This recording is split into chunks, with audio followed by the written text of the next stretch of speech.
ओम शांति। अॼु ॾींहुं मुंहिंजी तारीख़ 2/1/2026। मिठा मिठा वापदार चवनि था मीठे मीठे ॿार तव्हांखे आपस में ॾाढो रूहानी स्नेह में रहणु, कॾहिं बि मतभेद में न अचिणो आहे। हर प्रश्न हर हिकु ब्राह्मण ॿार में खे पंहिंजी दिलि सां कहिड़ी ॻाल्हि पुछणी खपे। उतरा पंहिंजी दिलि सां पुछो, मां ईश्वर जी दिलि ते चढ़ियल आहियां। हू में दैवी गुणनि जी धारणा केसिताईं आहे। मां ब्रह्मण ईश्वर सर्विस में बंधन त न विझंदो आहे, बाधा त न विझंदो आहे। चौथो आहे, मां सदा खीर खंड रहंदो आहियां। असांजी आपस में हिकमत आहे। पंजो आहे, मां सदा श्रीमत जो पालन कंदो आहियां। गीता भोलेनाथ खां निरालो। ओम शांति। तव्हां ॿार आहियो ईश्वर संप्रदाय, अॻियां हुयो आसुरी संप्रदाय। आसुरी संप्रदाय खे इहे पतो न कि भोलेनाथ कंहिंखे चइबो आहे। इहे बि न ॼाणंदा आहिनि कि शिव शंकर अलॻि अलॻि आहे। उहो शंकर देवता आहे, शिव बाप आहे। कुझु बि न ॼाणंदा आहिनि। हाणे तव्हां आहियो ईश्वर संप्रदाय अथवा ईश्वर जी फैमिली। उहा आहे आसुरी फैमिली रावण जी। केतिरो फ़र्क़ु आहे न। हाणे तव्हां ईश्वर जी फैमिली में ईश्वर द्वारा सिखो था कि हिकु ॿ में रूहानी प्यार कीअं हुजणो खपे।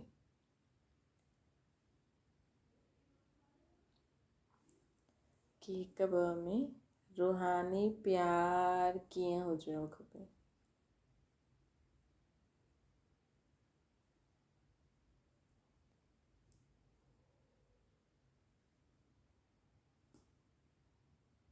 हिकु ॿ में ब्राह्मण कुल में इहे रूहानी प्यार हिते ई भरिणो आहे। जंहिंजो पूरो प्यार न हूंदो त पूरो पद बि न पाईंदो।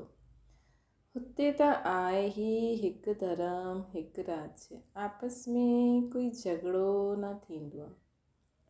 हिते त राजा ई आहे न। ब्राह्मणनि में बि देह अभिमान हुजण कारण मतभेद में अची वेंदा आहिनि। अहिड़े मतभेद में अचण वारा सजायूं खाई करे पास थींदा, पोइ हुते हिकु धर्म में रहंदा त उते शांती रहंदी। हाणे हुन तरफ़ आहे आसुरी संप्रदाय व आसुरी फैमिली टाइप। हिते आहे ईश्वर फैमिली टाइप। भविष्य जे लाइ दैवी गुण धारण करूं था न असां। बाबा सर्वगुण संपन्न ठाहींदा आहिनि, सभु त न ठाहींदा। जो श्रीमत ते हलंदा उहो ई विजयमाला जो दाणो ठाहींदा। जो श्रीमत ते हलंदा उहो ई विजयमाला जो दाणो ठाहींदा। जो न ठाहींदा उहो प्रजा में अची वेंदा। हुते त DT गवर्नमेंट आहे। 100% प्योरिटी पीस प्रॉस्पेरिटी रहंदी आहे न। हिन ब्राह्मण कुल में हाणे दैवी गुण धारण करणा आहिनि। कोई त सुठी रीति दैवी गुण धारण कंदा आहिनि, ॿियनि खे कराईंदा रहंदा आहिनि। ईश्वर कुल जो आपस में रूहानी स्नेह बि तॾहिं थींदो जॾहिं देही अभिमानी थींदा। हिन करे पुरुषार्थ कंदा रहंदा आहिनि। अंत में बि सभिनि जी अवस्था हिकु जहिड़ी त न थी सघंदी आहे। पोइ सजायूं खाई करे पद भ्रष्ट थी वेंदो, कम पद पाए वठंदा। ब्राह्मणनि में बि अगरि कोई आपस में खीर खंड न थी करे रहंदो आहे, आपस में लूणु पाणी थी रहंदो आहे, दैवी गुण धारण न कंदा आहिनि त ऊच पद कीअं पाए सघंदा। लूणु पाणी थियण जे कारण किथे ईश्वर सर्विस में बाधा विझंदा रहंदा आहिनि, जंहिंजो नतीजो छा थींदो आहे, उहो एतिरो ऊच पद न पाए सघंदा। हिकु तरफ़ पुरुषार्थ कंदा आहिनि खीर खंड थियण जो, ॿियो तरफ़ माया लूणु पाणी ठाहे ॾींदी आहे, जंहिं कारण सर्विस बदिले डिससर्विस थी वेंदी आहे। बाबा वेई सम्झाईंदा आहिनि, तव्हां आहियो ईश्वर जी फैमिली, तव्हां आहियो ईश्वर जी फैमिली, ईश्वर सां गॾु रहंदा बि आहियो न। कोई साथ रहंदा आहिनि, कोई दूर दूर गांव में रहंदा आहिनि, परंतु आहियो त इकट्ठा न। मतिलबु बुद्धि बल सां असांखे बाबा सां गॾु रहणो आहे। बाबा बि भारत में ई ईंदा आहिनि। मनुष्य इहे न ॼाणंदा आहिनि कि शिव बाबा कॾहिं ईंदा आहिनि, छा अची करे कंदा आहिनि। तव्हांखे बाप द्वारा हाणे परिचय मिलियो। रचता ऐं रचना जे आदि मध्य अंत खे हाणे तव्हां ॼाणंदा आहियो न। दुनिया खे पतो न कि इहो चक्कर कीअं फिरंदो आहे। हाणे कहिड़ो समय आहे, बिल्कुलु ई घोर अंधियारे में आहे। तव्हां ॿारनि खे रचता बाबा अची करे सॼो समाचार ॿुधाईंदा आहिनि, साथ साथ सम्झाईंदा आहिनि, हे सालिग्राम मूंखे यादि करो। इहे शिव बाबा चईंदा आहिनि पंहिंजे ॿारनि खे, तव्हां पावन ठहिणु चाहींदा आहियो, पुकारंदा आया आहियो। हाणे मां आयो आहियां। शिव बाबा ईंदा ई आहिनि भारत खे वरी खां शिवालय ठाहिण लाइ। रावण वैश्यालय ठाहियो अथई न। ख़ुदि ई ॻाईंदा आहिनि कि असां पतित विश्वस आहियूं। भारत सतयुग में संपूर्ण निर्विकारी हुयो। निर्विकारी देवताउनि खे विकारी मनुष्य पूजदा आहिनि। पोइ निर्विकारी ई विकारी ठहींदा आहिनि। इहे कंहिंखे बि पतो न आहे। पूज्य त निर्विकारी हुया, पोइ पुजारी विकारी ठहिया, तॾहिं त सॾु कंदा आहिनि, हे पतित पावन अची करे असांखे निर्विकारी ठाहियो। बाबा चईंदा आहिनि, इहे अंतिम जन्म तव्हां पवित्र ठहो। मामिकम यादि करो त तव्हांजा सभु पाप कटिजी वेंदा ऐं तव्हां सतो प्रधान देवी देवता ठही वेंदा।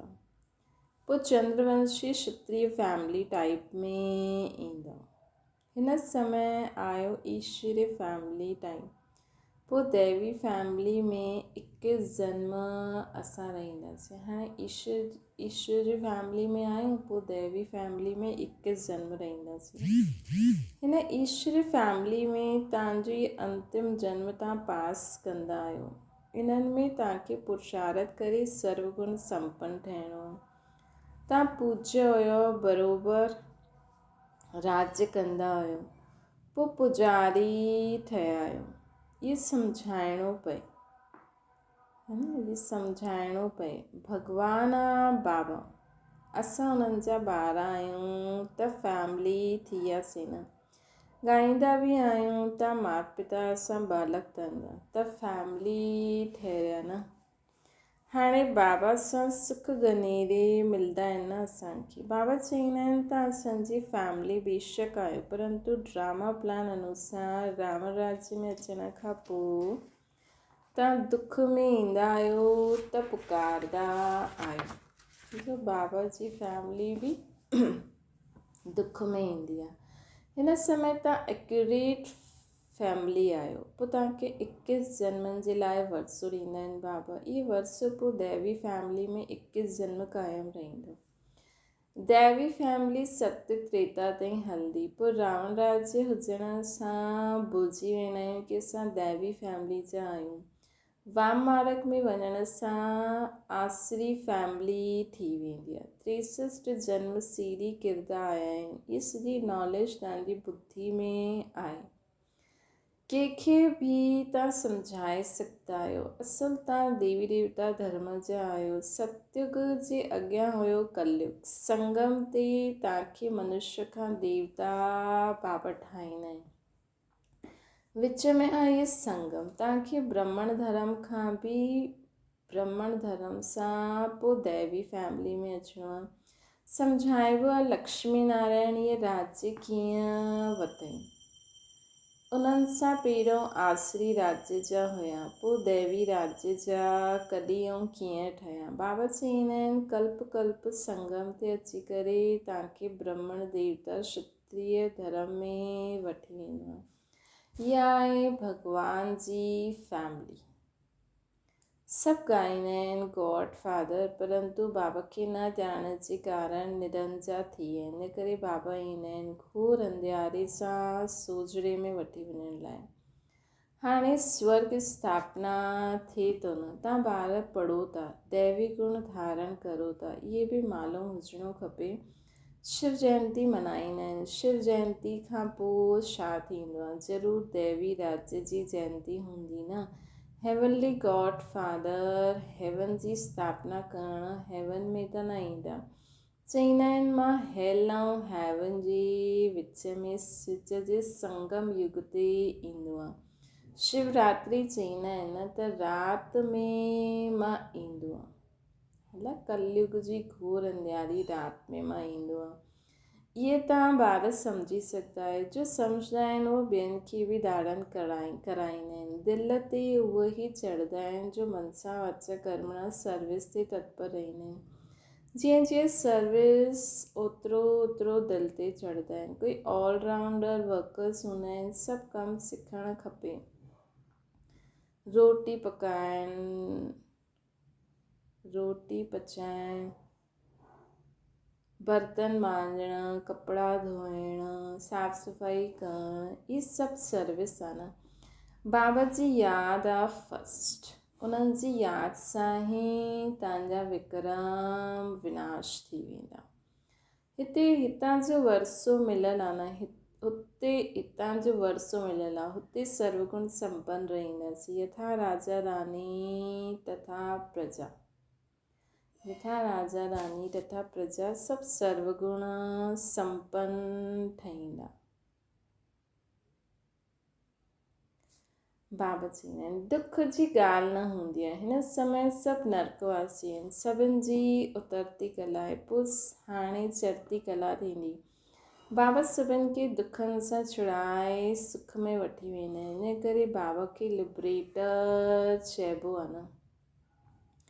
इन करे बाबा खे लिबरेटर चइबो आहे। हिते तव्हांखे नशो रहंदो आहे, असां बाप सां वरसो वठूं, लाइक़ु था ठहूं। लाइक़ु त उन्हनि खे चईंदा जो ॿियनि खे राजा जी पद पाइण लाइक़ु ठाहींदा। इहो बि बाबा सम्झायो आहे। पढ़ण वारा त ॾाढा आहिनि, ईअं न की सभु 84 जन्म वठंदा आहिनि। जो थोरा पढ़ंदा उहे देरी सां ईंदा, त जन्म बि घटि थींदा न उन्हनि जा। त जन्म बि घटि थींदा। कोई 80, कोई 82, कोई जल्दी ईंदा, कोई पुठियां ईंदा। सॼो मदार पढ़ाई ते आहे। साधारण प्रजा पुठियां ईंदी।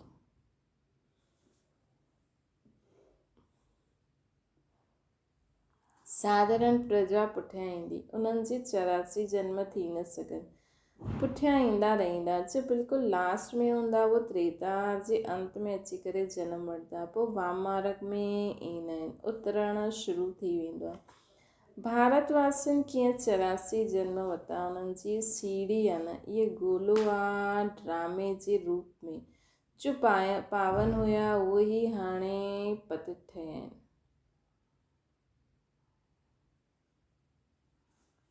जो पावन हुया उहे ई हाणे पतित ठहिया आहिनि, पोइ पावन देवता ठहींदा। बाबा जॾहिं ईंदा आहिनि त सभिनि जो कल्याण थी वेंदो आहे। इन करे इन्हनि खे ऑस्पीशियस युग चइबो आहे।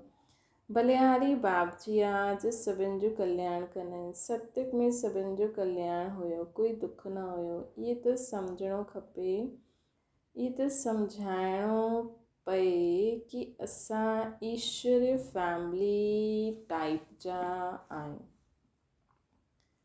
है न। इहे त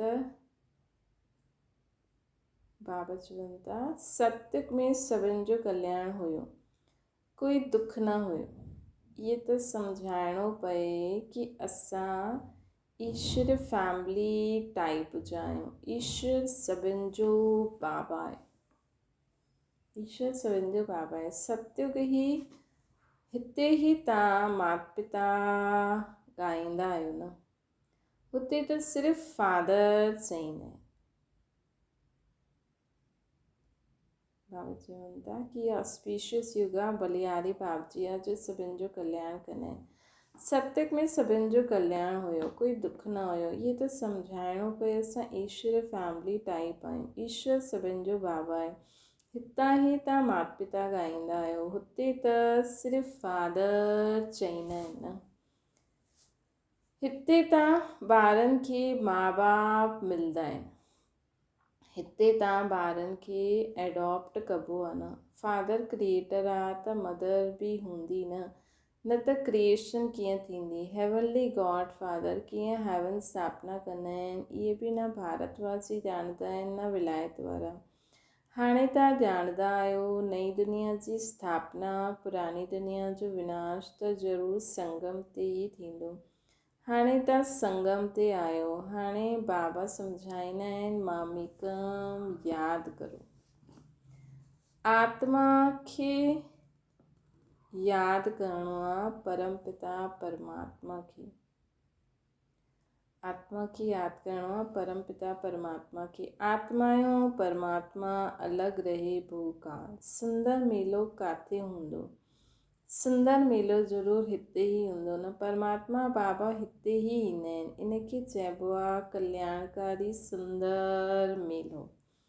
जीवन मुक्त जो वरसो सभिनि खे ॾींदा आहिनि। जीवन बंद सां छुटिजी वेंदा आहिनि।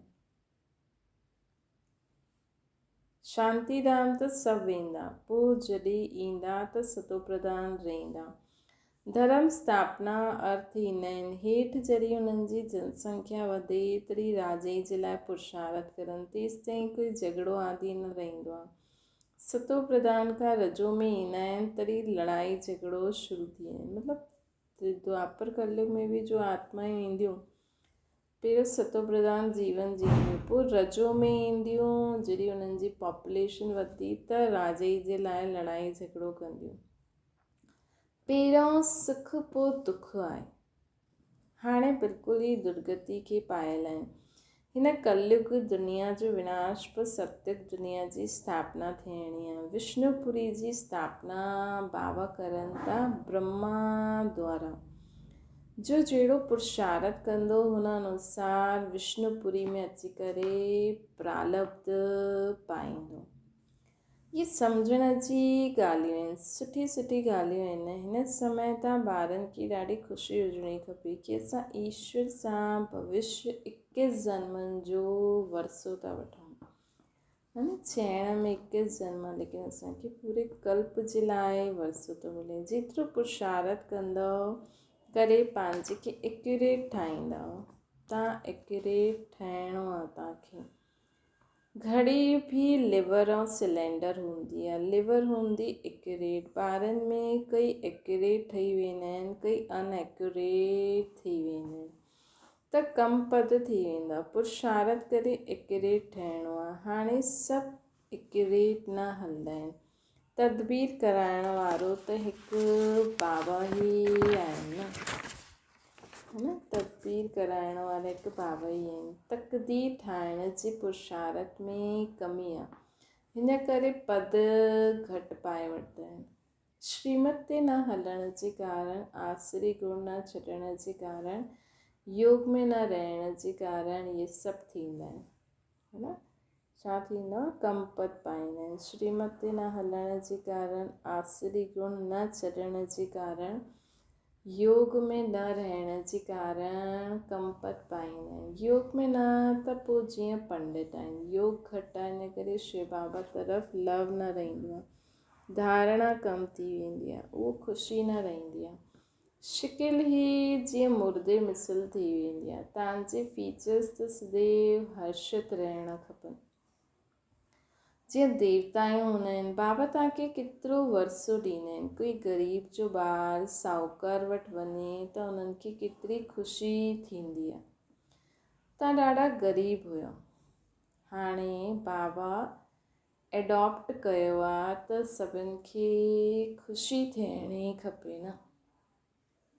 बाबा असांखे एडॉप्ट कयो अथई, भॻवानु असांखे एडॉप्ट कयो अथई, है न। ईअं त की छीछी ॿार खे एडॉप्ट करे, ग़रीब जे ॿारनि खे सड़क ते जो सनानु पाणी न करे ईअं ई वञे उनखे कोई एडॉप्ट करे, लेकिन असां आत्मायूं अहिड़ा विकारी छीची थी वियासीं, असांखे बाबा एडॉप्ट करे एॾो गुलगुल ठातो अथईं त असांखे बि ॿियनि जी मदद करणी खपे। असां ईश्वर संप्रदाय जा ठहिया आहियूं, परंतु तक़दीर में न त छा कबो आहे, पद भ्रष्ट थी वेंदो आहे न। पठरानी त ठहींदा न आहिनि, है न। बाबा ईंदा आहिनि आत्माउनि खे पठरानी ठाहिण लाइ। शिव बाबा साजन, असां सभु सजनियूं, असां सभु शिव बाबा जी सजनियूं आहियूं, त बाबा ईंदा आहिनि असांखे पठराणी ठाहिण। तव्हां ॿार कंहिंखे बि सम्झाए सघंदा आहियो कि ब्रह्मा विष्णु शंकर टिनी में टई आहिनि शिव बाबा जा ॿार। ब्रह्मा विष्णु शंकर टई आहिनि शिव बाबा जा ॿार। भारत खे पोइ वरी खां स्वर्ग ठाहींदा आहिनि शिव बाबा ब्रह्मा द्वारा। शंकर द्वारा पुराणी दुनिया जो विनाश थींदो आहे, बाक़ी भारत में ही बाक़ी थोरा बचंदा आहिनि। प्रलय त थींदी न आहे न।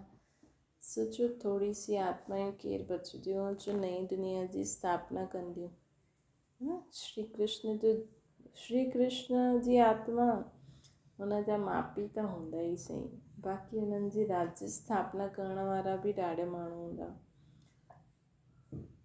परंतु ॾाढा खलास थी वेंदा आहिनि त जीअं कि प्रलय थी वेंदी आहे, राति ॾींहं जो फ़र्क़ु आहे। उहे सभु मुक्ति धाम में हली वेंदा ऐं हिते बसि थोरी सी आत्मायूं रहंदियूं, अंदरि आहे न। बाक़ी सभु मुक्ति धाम में हली वेंदा ऐं हिते सभु थोरी सी आत्मायूं रहंदियूं। ये पतित पावन बाबा जो ही कमु आहे। बाबा चईंदा आहिनि देही अभिमानी ठहो, न त पुराणी संबंधी यादि आदि थी पईंदा। त तव्हां केरु आहियो? असां आत्मा ई आहियूं, बाबा जी संतान आहियूं। हिते कर्म क्षेत्र में कर्म था करूं, पंहिंजे देह जो नाम रूप भुलिजी वञो त ऑटोमेटिकली बाबा ई यादि ईंदा। बाक़ी सभु आत्मायूं आहिनि, हे सभु पंहिंजो पंहिंजो पार्ट थी ॾियनि। थोरो बि आहे पोइ बि बुद्धि वेंदी रहंदी। अगरि थोरो बि देह अभिमानी हूंदव त बुद्धि वेंदी रहंदी। नष्ट मोह आहे न, हिनखे चइबो आहे व्यभिचारी यादि। अगरि थोरो बि रहंदो त बुद्धि वेंदी, नष्ट मोह न ठही पईंदा, हिनखे चइबो आहे व्यभिचारी यादि। सदगति खे पाए न सघंदा। श्री दुर्गति वारनि खे यादि कंदव त सदगति खे कीअं पाए सघंदा। त सदगति खे पाइण लाइ देही अभिमानी स्थिति में रहो। मां आत्मा बाबा जी संतान, हिन पूरे विश्व जी सर्व आत्माउनि खे लाइट मां ॾींदा रहो। अच्छा, मीठी मीठी सिकी लॻे ॿारनि प्रति माता पिता बाप दादा जो यादि प्यार ऐं गुड मॉर्निंग। रूहानी बाप जी सभिनि रूहानी ॿारनि खे नमस्ते। असांजी बि रूहानी माता पिता बाप दादा खे यादि प्यार गुड मॉर्निंग ऐं नमस्ते। धारणा जे लाइ मुख्य सार, बाप दादा जी दिलि ते चढ़ण लाइ मनसा वाचा कर्मणा सेवा करणी आहे। एक्यूरेट ऐं ऑल राउंडर ठहिणो आहे। ॿियो आहे अहिड़ो देही अभिमानी ठहिणो आहे जो कोई बि पुराणो संबंधी यादि न अचे। देहिक संबंध सां यादि न अचिणो खपे असांखे। आत्मा भाव त सभी आहिनि। आपस में ॾाढो रूहानी प्यार सां रहणो आहे, कॾहिं बि लूण पाणी न थियणो आहे। वरदाना विश्व परिवर्तन जे श्रेष्ठ कार्य में पंहिंजी अंगुली ॾियण वारा महान सुनिर्माण ठहो। जीअं कोई स्थूल चीज़ ठाहींदा आहिनि त हुन में सभु चीज़ विझंदा आहिनि। कोई साधारण मिठो या नमक बि कम थी वञे त बढ़िया चीज़ बि खाइण योग्य न ठही सघंदी आहे। ईअं ई